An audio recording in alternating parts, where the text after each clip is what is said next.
It's Bernard. So, I just finished the last season of The Affair, and I liked it. I thought it was good. I do have mixed feelings about it, and obviously we're going to talk about it. But let's start with the good. When wrapping up a 5-year show, it's a challenge. It's a big challenge, especially when they had one of the main characters like killed off. And then they announce it's the last season. So, you know, she's got to tie everything together. You know, we have an introduction of a new character played by Anna Paquin. Love Anna Paquin. She's great in everything she does. And I liked her in this. You know, I don't think I can really say who she is, but she's playing a main character kind of separate to this. You know, there's like flash forwards between the future and the past and the present, being a little bit clever. But yeah, no, I liked it. You know, I think the Affair is criminally underrated. I mean, it's been going on for a while, so it must be successful. But I feel like it's like it was very big in America, and I don't think it ever really got big here. As a whole, you know, it's a little bit wavy. I feel like the first 2 were good. I think maybe 3 might have been a bit, yeah, and then it kind of started to get better again. But the thing that I loved about The Affair is, you know, it always felt very grounded and real. You know, I think I saw some video where people didn't want to watch it because they thought it was like glamorizing affairs and like cheating, and it's like, it's definitely not. It's the opposite of that. And you know, that's one of the things that I really liked about it. Like, it's not afraid to kind of show like the messy realities of affairs and just like relationships in general. I think that's one of the things that I really liked about the last season. You know, it just kind of highlighting that kind of, you know, people aren't perfect. You know, life's messy. You know, people make mistakes, make silly decisions, but people shouldn't be, you know, defined by their mistakes. You know, Joaquin Phoenix made a great speech about this, so I'm just going to cut to it now. But so many of you in this room have given me a second chance. And I think that's when we're at our best, when we support each other, not when we cancel each other out for past mistakes, but when we help each other to grow, when we educate each other, when we guide each other towards redemption. That is the best of humanity. Couldn't agree more, Joaquin. But yeah, it's just like, you know, we're all human beings. You know, we're flawed by nature, and we need to, you know, we need to, you know, not judge one another, and just kind of accept each other's flaws and try and move forward. And you know, I found it to be very uplifting. I loved all the actors. I mean, I did miss Ruth Wilson. Apparently there's a little bit of drama going on there. Could cut to it. The word is that you wanted to leave. Is that true? Were you ready to leave the show? I did want to leave, but I'm not allowed to talk about why. You're not allowed to talk about why? No. Okay. When you leave... Well, Ruth, I'm like, well, wait a second, Ruth, because what I heard was it was a disagreement about money, male and female salaries. I've never complained to Showtime about pay parity. Okay, all right.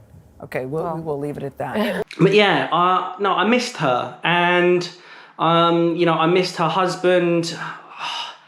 I've forgotten his name. What's his name, Bernard? Joshua Jackson. You may know him from Dawson's Creek and Fringe. But yeah, I really rate this guy. Like, he's really, really good. He's great. Love him. He smashes it. And, you know, we just didn't see him at all. So the 2 main characters we've been with the whole time, we don't really get we kind of get closure on it with Noah talking about it. But yeah, mixed feeling. You know, there was, as I said before, like the thing that I liked about The Affair was the fact it felt like really grounded and real. Towards the middle of the show, you know, it started getting a little silly. I think there was things that were happening. It was getting a little bit soapy, and I feel like that happened a few times in the last season. You know, it was like it's this kind of this thing between Noah and Helen, and you know, he's like, I'm in love with you, Helen, and she's like, I don't want your love, you're toxic.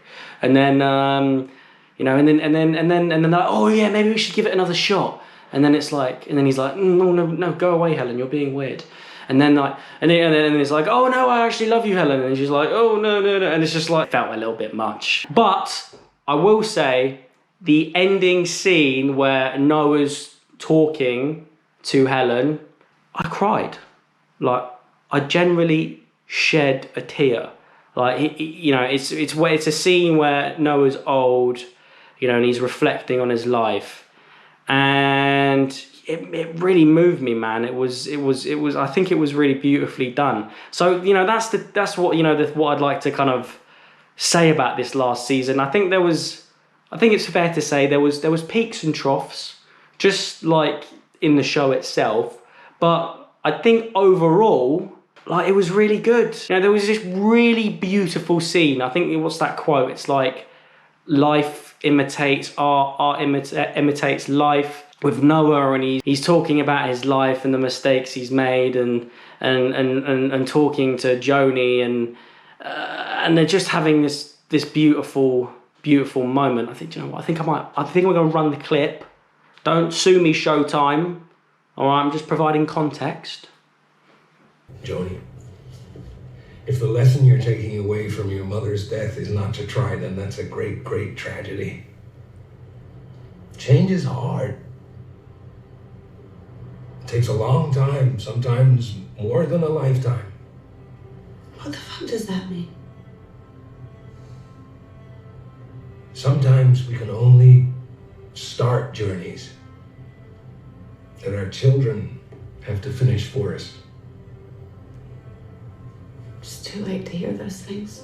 It's not too late. Yes, it is. I've already screwed it all up. Going home is hard.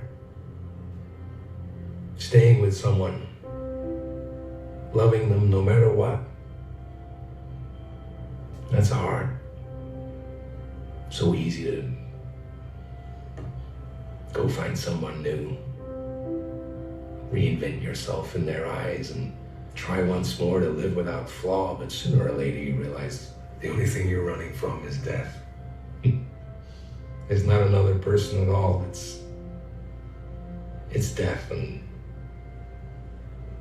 when that finally occurs to you, you yearn more than anything for someone who really knows you, who really knows every inch of you. I don't remember you when you're gone. What are you trying to say? What I'm trying to say is that